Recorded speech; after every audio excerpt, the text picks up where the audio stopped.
Today on the Big 3 in 30 College, Michigan basketball silences the doubters with a national championship win. I was kind of not surprised at all. Florida targets front court help in the transfer portal to try and get back to the title game. The Florida Gators have, a lot of their front court to replace. And on the gridiron, TCU gives an extension to head coach Sonny Dykes. We've had conversations of hot seat or no hot seat. So the hot seat conversation is over. This is the Big 3 in 30 College, the three biggest stories on campus from our local experts at the Locked On Podcast Network. We bring you the real story, why it matters, what's next, who wins the big game, and more, all in 30 minutes. The Big 3 in 30 College starts now. Thank you for making the Big 3 in 30 your first listen of the day, part of the Locked On Podcast Network, your team every day.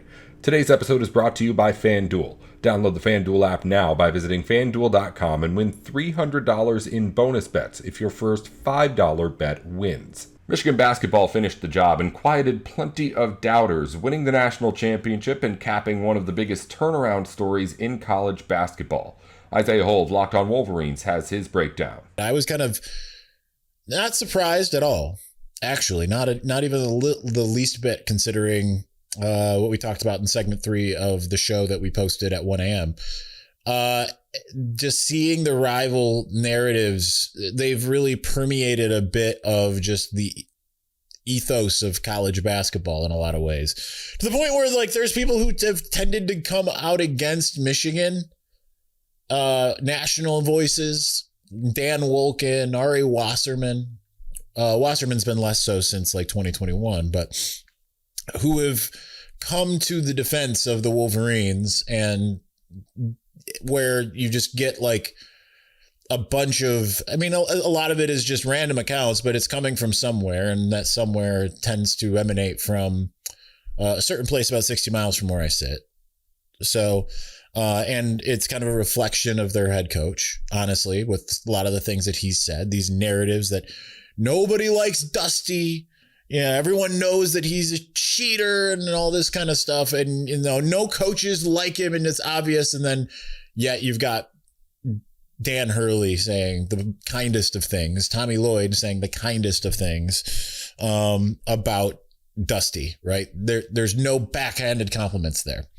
So you have all that just to set the stage. But then on top of that, you have Mike Boynton, Michigan assistant, who really went nuts to CBS, and I love every second of it.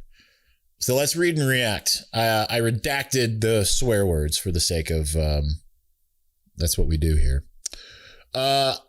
He says this, 3 different quotes. I wish people would just write the truth. People are fairly envious of Dusty, and it's because we're doing this.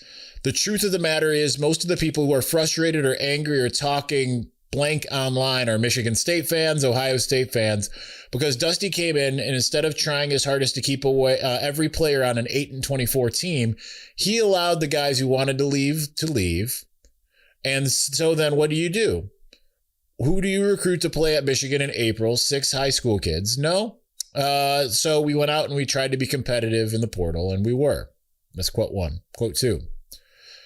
People just trying to find a reason to bring down what's a pretty remarkable dude, because there's really nothing else to get him on. He's pretty open. He talks to everybody. He works his blank off. He's been successful. And so the only thing is this: when the hate don't work, they start telling lies. And closing out. People making up just complete blank lies about the guys we're trying to supposedly tamper with, like Purdue guard Braden Smith. The narrative was we were trying to recruit Braden Smith at the Big Ten tournament last year. I'll say this: if we could recruit Braden Smith and he went into the portal, we would. But we couldn't recruit Braden Smith because you cannot get juniors into school at Michigan. And people just ran with it. They still run with it. It's irresponsible. It's sad because it's a high enough profile name that it would draw attention. People are just lazy and go with it. People aren't just lazy, honestly. They're malevolent. That's the difference. I've talked a bit, we talk about Jesus on this show. I wear my Jesus is King hat quite often. And I know there's a lot of you that don't want to hear it, but let me explain why this is relevant.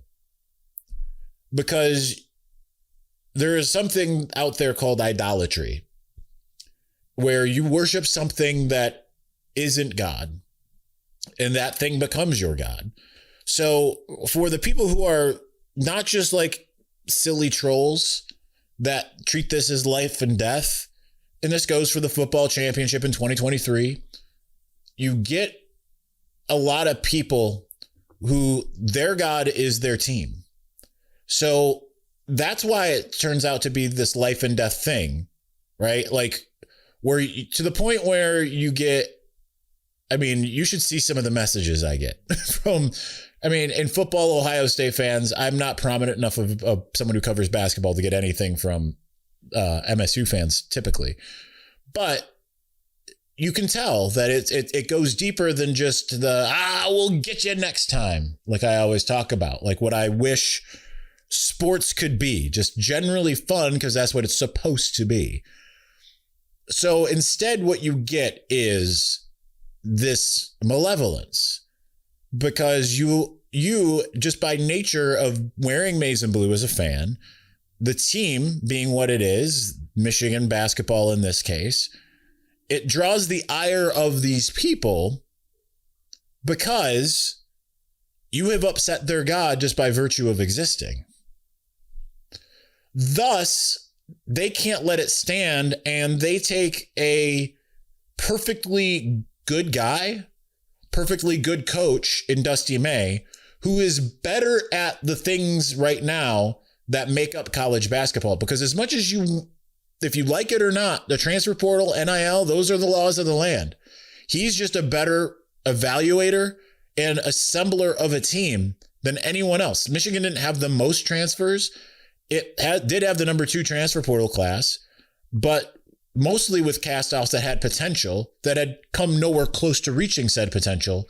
And then they come to Ann Arbor, and wouldn't you know it, they all work together to reach their potential, right? So it's upsetting to the people who worship their sports team, who look at it and say, okay, we need to bring these guys down. It really is just, as he says, jealousy. Ultimately, it's pure jealousy. And that's why you don't even see a lot of the typical bad actors essentially just, once it's said and done, be like, I don't like it, but congratulations, Michigan. You were the best team in the country this year. You see some, and by them, you can tell, like those aren't the people who are that all in to their sports, which is a good thing, right? Like we should have more than just sports. I say that as someone who makes my livelihood through this. And I think that Mike Boynton coming in, calling all of this out as specifically as he does, noting that this emanates from the MSU and Ohio State fans, and then goes out and permeates through the ecosphere of college basketball, which you just see a lot of, like, it's bad enough that there are multiple national writers and articles coming out pushing back on this after Michigan won the national championship. That's why we're talking about this much on this show. Because also I just want to arm you a little bit. If you're a Michigan fan, you might enjoy a bit of the absurdity. You might not. And if you don't, I want to give you a little bit of ammunition. But it's ultimately just jealousy, because there is exactly zero actual evidence-based allegations that Dusty has done anything nefarious whatsoever. So you can celebrate this with the cleanest of consciences. I can understand if you're a Michigan fan that doesn't want us to talk about Connor Stallions, Sharon Moore, any of these things anymore. We're still going to talk about them. Connor's obviously a frequent guest on this show. But at the same time, it's kind of the same thing even with Connor. Connor was so good at doing what he did that he had to be taken down a peg. Dusty May, they're trying to do the same thing with Dusty May. Not the NCAA. This time it's a what you call it? Not fan curated, but what's the word? I'm just going to go with fan sourced event here, where they're trying to do the same thing, and that gives the game away, like we've been talking about for a while. I'm Clea Butler, host of Locked On Women's Basketball, and this is Mazda's Women's Basketball Snapshot, celebrating the work no highlight reel can ever capture. UCLA made history by winning its first NCAA Women's Basketball National Championship, dominating South Carolina 79-51. The Bruins controlled the game from start to finish with elite defense and balanced scoring, finishing the season 37-1. Star center Lauren Betts was named Most Outstanding Player, leading a team effort that capped a 31-game winning streak. Under head coach Corey Close, UCLA secured a landmark title that has been decades in the making. These moments are earned off the clock, those long before the lights ever come on. The sweat, the fakes, the doubt, the scrapes, and coming back for more every time. Mazda puts that same drive into every detail. Wins define the moment. Putting in the work, that defines you. There's more to a Mazda because there's more to you. Welcome back to the Big 3 in 30 NFL. Florida's front court is a major offseason focus, and the transfer portal could be where the Gators look to add some needed size and help up front. Brandon Olson from Locked On Gators takes you through the situation in Gainesville. The Florida Gators have, a lot of their front court to replace, right? And in fact, potentially the entire front court to replace. Thomas Houck, Alex Condon, and Ruben Chinilu are all expected to declare for the NBA draft, which they haven't officially at the time of recording this. They have not officially declared for anything, but the expectation is that they will all declare for the NBA draft and that they will all go through the process for at least a little bit. And we spoke about this on Monday evening, that I'm not sure that they all stick to it, right? Thomas Houck, I think probably will, because he's still projected to go late teens, early 20s, which is still ridiculous. But like we spoke about, the youth of this 2026 NBA draft class does hurt these older guys, because especially with basketball, an older prospect, you're already way behind. Older prospects are way behind.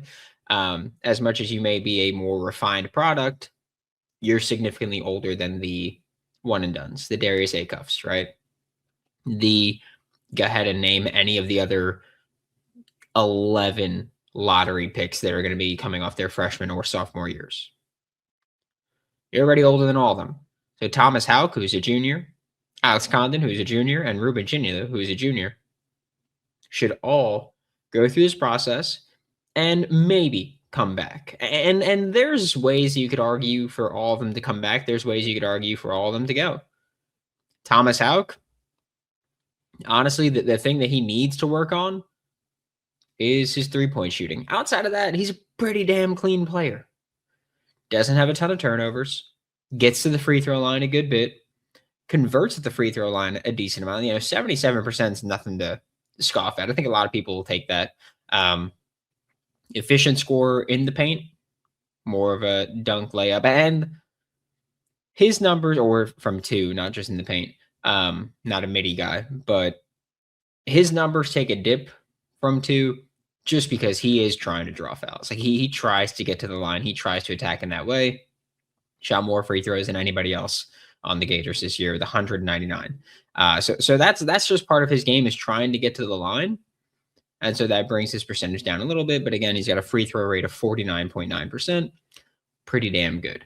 Shot 32.8% from three this year. If you can improve upon that number, then we can have a conversation about all right, well, you can. That's one of the few cases where you can come back and still improve. I don't think that happens because it didn't happen last year. Alex Condon turns the ball over a lot and shot 17% from three this year. Terrible numbers. Both of those, just terrible. But if you're an NBA team that says, hey, we're going to use you to attack the paint, you've got to be more confident from three. We'll work on your jumper with you. And you're not going to be as heavily involved in our offensive game plan where you're going to be turning the ball over or put at risk to turn the ball over. That helps. Ruben Chinilu, one of the guys that I think you can say, hey, it's I I don't know how much you can really improve because you have almost no offensive game, but you've had almost no offensive game for years. Is that really going to get better, or are you just going to continue to be that guy that you're a great defender? You're the Naismith Defensive Player of the Year. You're a great rebounder, just a menace on the boards. But how high is your ceiling? And teams have shown that, hey, we're not really drafting the guys that go for rebounds as much as I think and maybe you think they should. We're going to talk about a couple of names briefly that we will probably spend more time talking in depth if Florida does decide to pursue them, or honestly, just if we feel like talking about them, because these are 4 players that I think the Florida Gators should pursue for their front court. And they can all fit. Doesn't mean you have to pursue all 4. Doesn't mean you have to try to bring in all 4, obviously. But I think you could look at Jamarian Davis-Fleming, 6'10", 240 from Mississippi State. Big man that was pretty productive on the glass when he played. Wasn't a starter, wasn't a big-time contributor, but he did play. I don't want to say wasn't a big-time contributor. He's playing 20-plus minutes most nights. So was someone that would sometimes be a bit more involved in the offense. Not a shooter. He attempted 1-3 all year. That's less than Ruben Chinilu attempted. All right. So we're going to go ahead and say not a shooter, but was very efficient from 2, and also just wasn't the kind of guy that looks to score. And I think that matters when you're trying to find the actual synergy of this team for next year. Is, hey, we've got Boogie Fland, we've got Urban Klavjar, we've got AJ Brown, Isaiah Brown, we've got Alex Lloyd. We've got guys that can try to score, try to create. But when you're putting together this team, you got to, all right, there has to be someone who is fine not being a big part of the offensive game plan. And, the Ruben Chinilu, that could be Jamarian Davis-Fleming, who would say, hey, your part of the offensive game plan is get the offensive rebound, and if it's there, put it back. And Jamarian Davis-Fleming can be that. He's a freshman this past year for Mississippi State, performed well against the SEC, performed well against the top 100 ranked teams he played. Could be a target for the Florida Gators. Mohamed Silla from Senegal, Georgia Tech freshman. He's a freshman, but he's already 21, so he's a bit older. I'm going to say also not a shooter. Shot 1 for 4 from 3 this year. So, yeah, I'm going to say not a shooter, but he did let it fly a couple times, right? And the made 3 ended up being against Georgia Southern in a game in which they won by 2. So ended up mattering. Tremendously efficient on the boards, but once you got into ACC play, he pretty much fell out of favor and stopped playing there. Fell out of the rotation. He's someone that I think you could bring in and say, hey, be like our backup big this year, or you can come in and potentially start if you earn that. Then on the pure starter side, you've got Samet Yigitalu, who is from Turkey, played for SMU the past 2 years, 1 for 6 from 3 in his career. Again, not a shooter, not a scorer, but a beast on the glass, offensively and defensively. Tremendous shot blocker, which, by the way, also the previous 2 players, Jamarian Davis-Fleming and Mohamed Silla, are both also great shot blockers. I think you're trying to find someone who can come in and contribute and be your board man, but also be your paint patroller, because you lost Micah Hanlogton. Who knows about Alex Condon and Ruben Chinilu? But right now, I think you have to work under the assumption that, hey, they might not be back. And so you got to figure that out. And the last player is Deshaun Good, who personally, one of my favorites here, shot 58% from 3 this year. That's not going to hold up long term, but 36 for 62 is not a small sample size either. He's a 48.2% shooter from 3 throughout his career, 53 for 110. Shot 35.4% as a freshman at IU Indy. And then this year, Robert Morris shot 58.1% from 3, 65% from 2. Again, not as good a shot blocker. 6'8". He's more of a power forward, but he can come in, space the floor, stretch the floor, not be the offense, and contribute for the Florida Gators team that could use spacing from their big men. That was an issue all year, is that, hey, we don't have bigs that help space the floor right now. Deshaun Good could do that for you. And again, doesn't have to be the offense, doesn't have to be a huge contributor for you, but can be a floor spacer that is efficient scorer, and I know he's just 6'8", a menace on the boards as well, right? And when you talk about playing against better teams, he was still pretty dang good on the glass. So it's not like, oh, it's just because Robert Morris. He was still pretty effective on the glass against better teams he played as well. Someone that I think Florida should at least take a look at and say, hey, maybe you could be our 4. Workplace chaos, deadlines stacking up, inbox overflowing, and the one position you have to fill still sitting open. When the pressure's on and you need the right hire, this is a job for sponsored jobs. Indeed, sponsored jobs help you reach the people who actually fit what you're looking for. Skills, experience, location. So you're not just hoping the right candidate stumbles across your post. And here's a stat that says it all. In the minute I've been talking to you, companies like yours made 27 hires on Indeed. That's according to Indeed data worldwide. So if you're hiring, spend less time searching and more time interviewing candidates who check all the boxes with Indeed sponsored jobs. Spend less time searching and more time actually interviewing candidates who check all of your boxes. Less stress, less time, more results. When you need the right person to cut through the chaos, this is a job for Indeed sponsored jobs. And listeners of this show will get a $75 sponsored job credit to help get your job the premium status it deserves. It's over at Indeed.com/podcast. Just go to Indeed.com/podcast right now and support your show by saying you heard about Indeed right here. Indeed.com/podcast. Terms and conditions apply. Need to hire? This is a job for Indeed sponsored jobs. What if sports were traded like markets? Now you can put your sports IQ to work in real time with Robinhood prediction markets. It's not you against the house. It's you participating in a live market. You can buy or sell your positions live all game long. Use your sports knowledge in the moments that matter. Robinhood prediction markets changes the game. It's people moving the action. So when momentum shifts, you can move with it. I always knew the game, but never had a dynamic way to apply that knowledge. Now I can actually take part live in a market powered by people.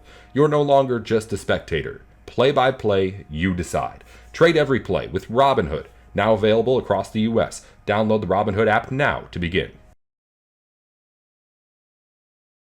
Welcome back to the Big 3 and 30 College.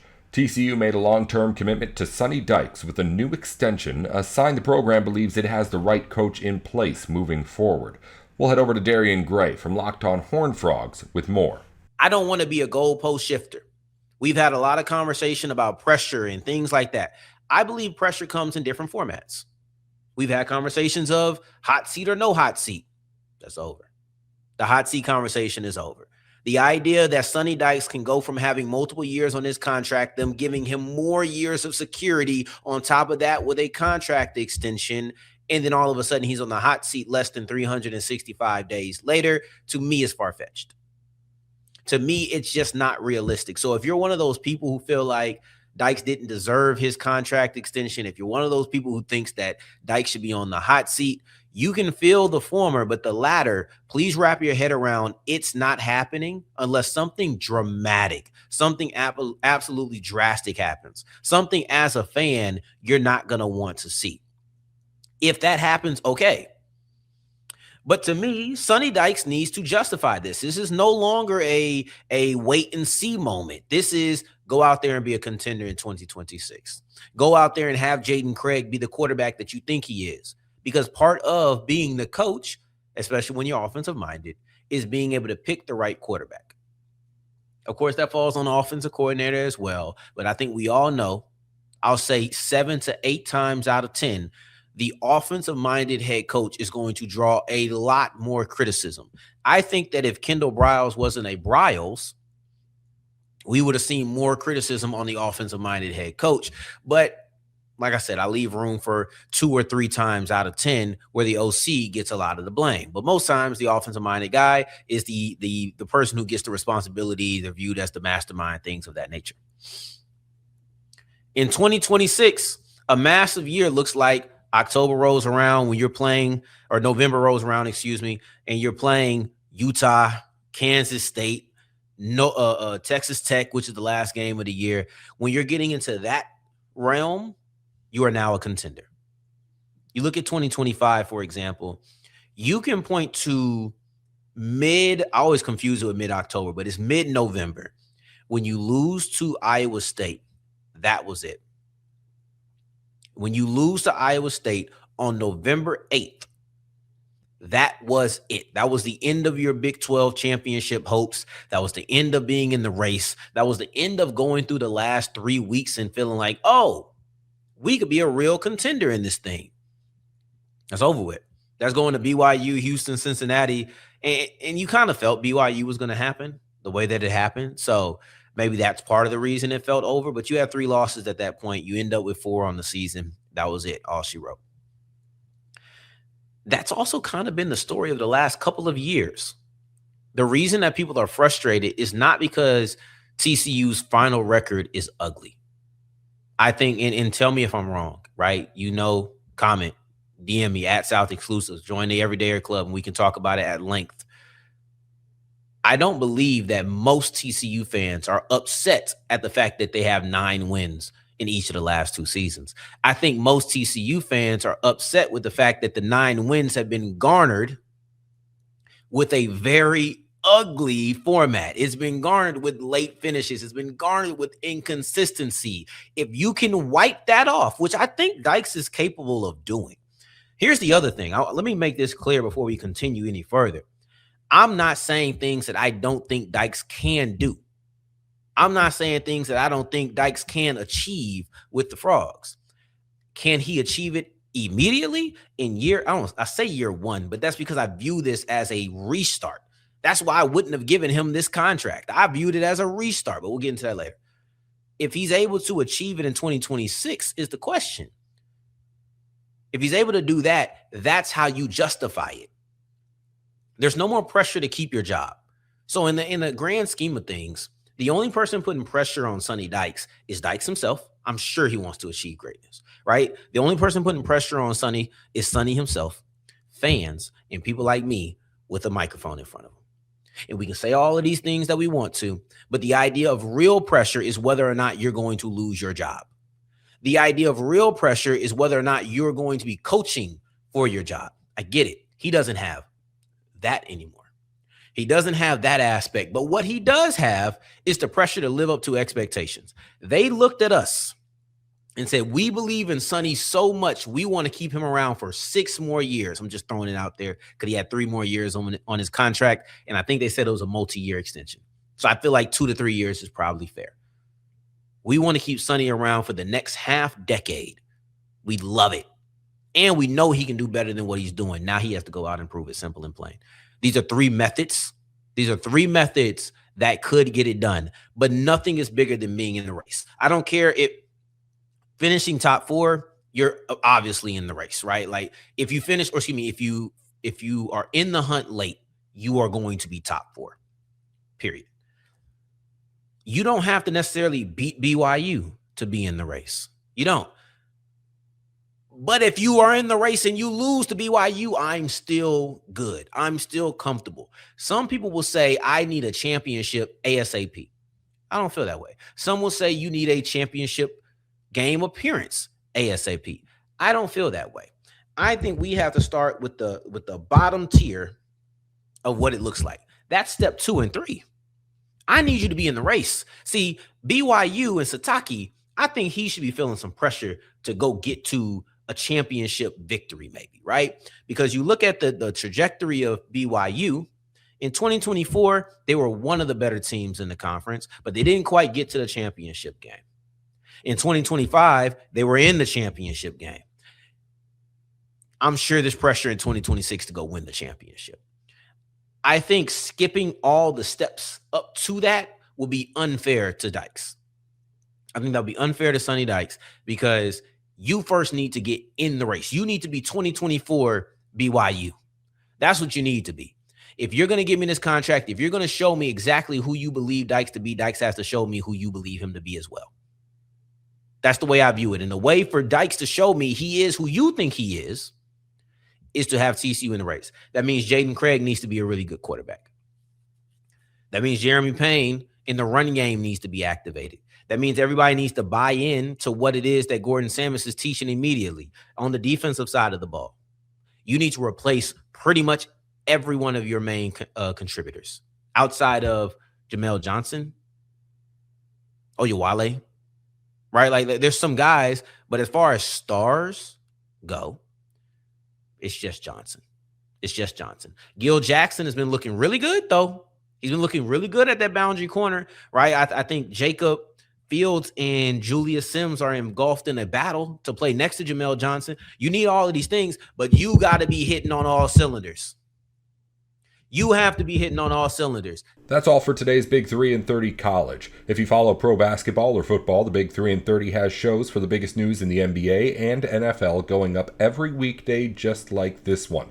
Just search the Big 3 and 30 NBA or the Big 3 and 30 NFL wherever you're listening or watching now. Thanks again for tuning in to the Big 3 and 30 College.